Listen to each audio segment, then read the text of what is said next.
Speaking of Bernie Sanders, Bernard Sanders, he's got some people talking online. Let's take a look at this post. I'll get your opinion on this, Zach. Brianna Joy Gray, we're going to be talking a little bit more about her and her former co-host in a second, but she says, is it me or is this a very quote-unquote dirty break coded email? And then let's take a look at the contents. This is actually a tweet from Brent Welder, friend of the show. Shout out to Brent. Shouts out to Brent. Love Brent. One of the first guests ever. I believe the third guest ever on the Vanguard podcast. We did a split episode with him and not yet elected Cori Bush. So a stacked episode, a banger episode if anybody wants to go back into our archives and check that one out. Anyway, Bernie says, tough times. The American people understand that our economic and political systems are rigged. They know that the very rich get much richer while almost everyone else becomes poor. They know that we are moving rapidly into an oligarchic form of society. All right, that's enough of the voice. But the Democrats ran a campaign protecting the status quo and tinkering around the edges. Damn, my voice is less fun.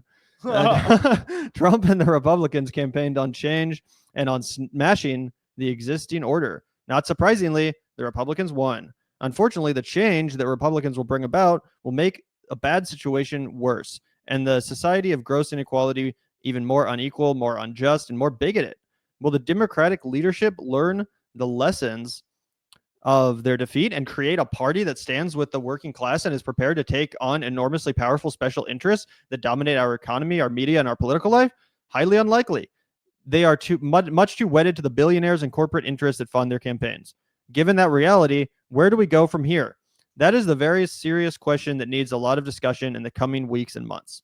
How do we expand our efforts to build a multiracial, multi-generational working class movement? How do we create a 50-state movement, not politics based on the Electoral College and battleground states? How do we build with Citizens United and the ability of billionaires to buy elections?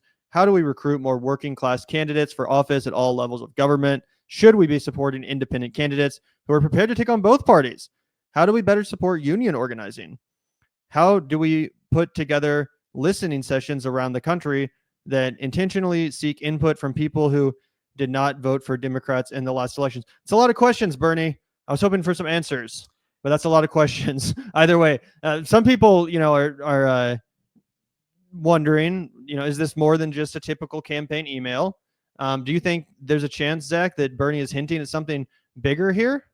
Well, this was my take from this morning, right? Because I saw that, I read that email from Bernie as well, and I saw that Brent Welder was pretty excited about it, and I got a lot of respect for Brent, so I was like, well, maybe he's right, but I just wanted to also air some caution out there, right? Because it's good to be enthusiastic, but when I see a lot of people being enthusiastic, that's when I'm like, well, hey, guys, let me just throw this cautionary note up there. And I said, not raining on anyone's parade, but didn't Bernie have a 50-state movement filled with dedicated supporters that he just kind of fucked off and gaslit for 4 years? I'm a little skeptical anything like a new party or a serious movement is going to come out of this message, but I hope I'm wrong. The dude is 83. If anything, this needs to be a plan to pass the torch to the next leader of the movement he began. And I just want to flesh out that argument a little bit and say that while I do think that Bernie's heart has always been in the right place, it's a little hard for me to be like, yeah, you're going to tackle the machine man, when both times you stamped out the entire movement that you built, and both times you constantly applauded Joe Biden, even in the midst of him conducting like unspeakable cruelties, and you refused to call for him to drop out.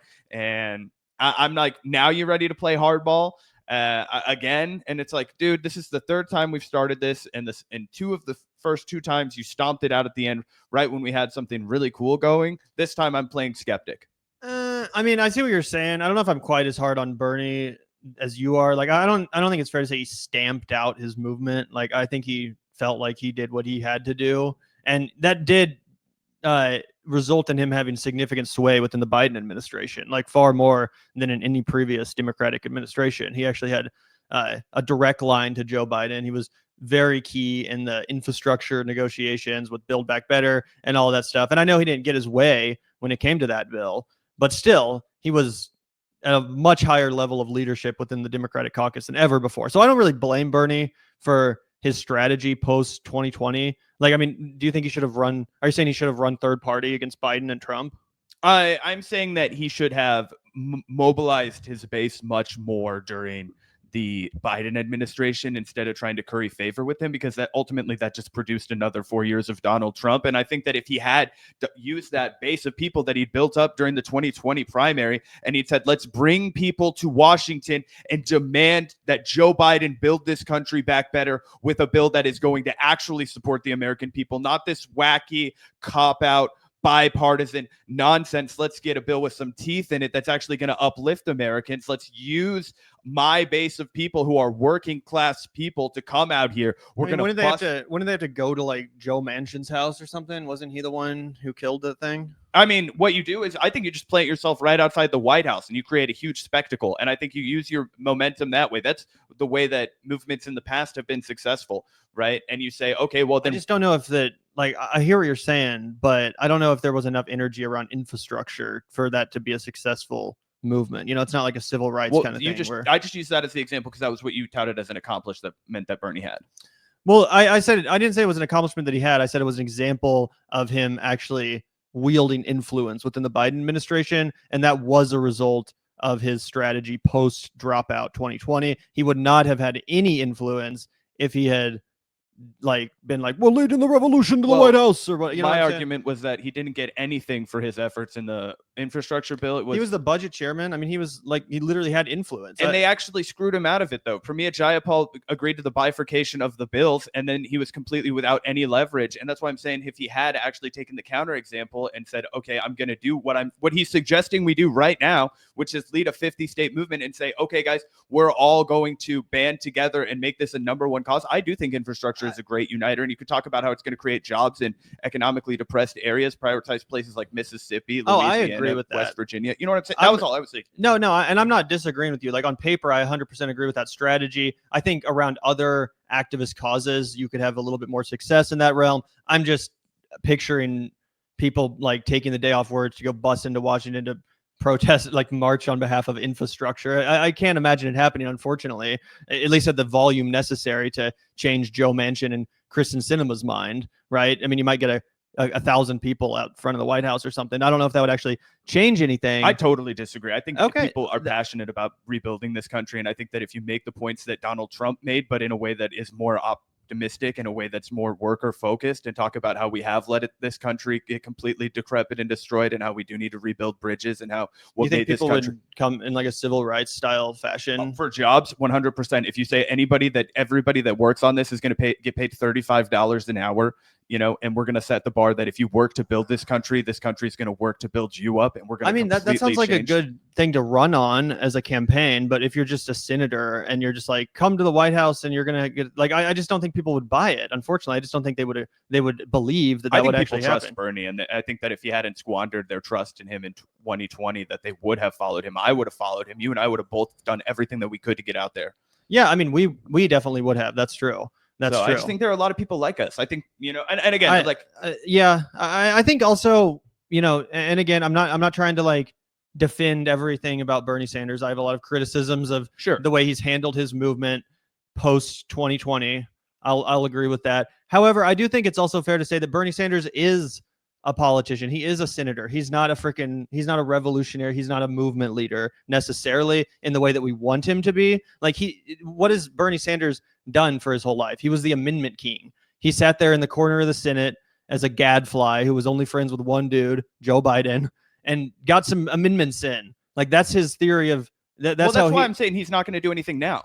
That's why I don't think this is a third party now. Why now if his entire career he was that amendment king, if he was the guy that wasn't going to lead the revolution outside, but he wanted to have marginal influence with Joe Biden and play inside baseball instead? Well, I don't necessarily know if he's actually going to start a third party himself. I'm not sure if I agree with the people that are positing that theory necessarily. But if we go back to what Brianna mentioned, is it just me or is this a very dirty break coded email? If you guys don't remember, the dirty break strategy is where you run as a Democrat in the primary, but then assuming you lose that primary, you take your following, you take your movement and you run as an independent in the general. A lot of people suggested that Marianne Williamson do this. I remember people were hoping she would do it. It's basically what a big cheerleader of that strategy. I asked her about it when we had her on the show. RFK basically did this strategy. He ran as a Democrat, and then when he lost the Democratic primary, he ran as an independent. And ultimately, I mean, he definitely made a big difference on the race, guys. RFK, you can't, mock him all you want. You cannot take away the fact that he potentially gave the election to Donald Trump with that influence. So, Zach, I mean, obviously, earned himself a cabinet appointment, right? And earned himself a cabinet appointment, horrifyingly so. But think about it. Bernie Sanders is someone who understands the power of a presidential campaign as far as a vehicle for moving the Overton window. Obviously, his previous 2 runs for president were proof of that. I think Bernie knows that he's too old to actually win an election or be president, I imagine. But we remember that Bernie almost ran against Obama in 2012. And he didn't think he was going to win that election. Hell, he didn't even think he was going to win in 2016. It was basically a performative stunt, let's be honest, to make a point against the Democratic establishment, to say, hey, Obama, Hillary, these are some things you're not addressing. You should not ignore these issues and these voters, right? He got a lot farther than he ever thought he would. But my point is that Bernie understands the power in a presidential run, even if it is just to make a point. And I'm wondering if he's maybe laying the groundwork for something of that effect in 2024. Again, even if he doesn't think he's going to win the primary, wouldn't it be nice to have Bernie in there? Oh, you mean in 2028? Sorry, in 2028. What did I say? 2024. Sorry, yeah, in 2028, he could participate in the primary. Again, even if he doesn't really intend to win the thing, pushing everyone else to the left. That's what happened in 2020, bro. Why do you think Kamala Harris was out here talking about how she supported Medicare for all in 2020? It's because Bernie Sanders was right there next to her on the stage, and all these progressives in the audience were glowering her down. You know what I'm saying? Everyone was freaking out, pretending to be a progressive all of a sudden. And the Overton window did move to the left. That's why anything that happened under the Biden administration that's positive, that's why it happened, because of Bernie's involvement in the primaries and his influence on the party. Same with Elizabeth Warren. As much as I hate to say it, a lot of Biden's policies that we like, they come from that school of thought. So I hope that this is something Bernie's considering, even though I know it seems like he's so old. Seems like, the Bernie Sanders movement is so cooked. Do you think there's any legitimacy to that idea? Like, I hope there is, right? When I say all of this, guys, I am coming from the perspective of somebody who dreamed and hoped and wished and prayed for Bernie Sanders to have something for us to do, something for us to collectively get involved with, right? Our revolution didn't pan out, right? You go to a DSA meeting in Kansas City, they're a bunch of nice folks, but doesn't make a difference. No, it feels a lot more. It feels basically like what I do on the Vanguard, right? We sit around and we talk about ideas and we feel good about how we have a community of like-minded individuals. If I didn't have the show, I might feel more compelled to go engage in those discussions, but I have you guys as my community, right? And it's not like we're doing actions, and it's no shade on them, right? They don't have the resources. They meet in a coffee shop and talk. That's the state of where we are now, and we could have been in a better position than that. And Bernie Sanders had been like, you know what, guys, I already have outposts in all 50 states. I already ran a 50 He started our revolution. I mean, it's not like he can't. It's not his fault that everything went wrong, is my only point. Well, then why are we looking to him to do it again when he's 86 years old? He's going to run in the Democratic primary, 86, 87. Because no other leader has emerged as an alternative. I mean, I hate to say it, but that's kind of where the left is at. Like, who else is going to do it? Ro Khanna? I just think that it works less than it has in the other 2 runs if he does it again in 2028. And the previous 2 times we didn't see enough to get across to the finish line. And I think the Democrats are prepared to cheat even more now more brazenly. Here's my only pushback to that. And we'll move on, guys, because I know I'm back on my Bernie hopium train. But I have noticed that recently, since Kamala's loss, and this kind of goes back to Dieter's question about the introspection from the party or the lack thereof, and my pushback to that, dude, even people like James Carville are out there on TV saying Bernie was kind of right. Bernie was kind of right. Because they think he's cooked now. I don't know. He's so old, he's not going to have another run. No, I actually think a lot of these people are being serious. Like, James Carville is someone who I believe says what he thinks. I often disagree with it, but that guy is a straight shooter. And he was one of the biggest antagonists of Bernie Sanders. Remember, he was the one that made comments about the brown shirts. Yes. All that crap. How could you forget? Even him. And it's not just him. Lots of people that were big antagonists of the Bernie bro movement. I saw Jen Psaki giving a similar argument. All of a sudden, maybe Bernie was right about a few things. Maybe he wasn't a toxic, sexist Bernie bro. Maybe we actually needed the Joe Rogan audience, the guy who endorsed Bernie Sanders and then all these fucking liberals turn their nose up at, right? All of a sudden there's a moment of clarity. And not only that, but Bernie's not exactly the gadfly that he was in 2016. As I mentioned, he had influence in the Biden administration. He had sway in the halls of power. So I think they're just less likely to fuck him over because now he's just a little bit part of the club, I hope you're right, dog. I hope you're right. But maybe only time will tell, right? It's really early. It's only, Trump hasn't even been inaugurated, right? We're a couple weeks off of a really bruising loss. We're all thinking, I'm excited that Bernie's at least encouraging the next generation of people to mobilize. I'm excited that he's out here pushing alternatives. I am excited about all of that. I just was like, hey, guys, as somebody who has ridden this roller coaster hard on my sleeve, okay? I have rose tattoos on my hands, guys. I'm a socialist to my bones.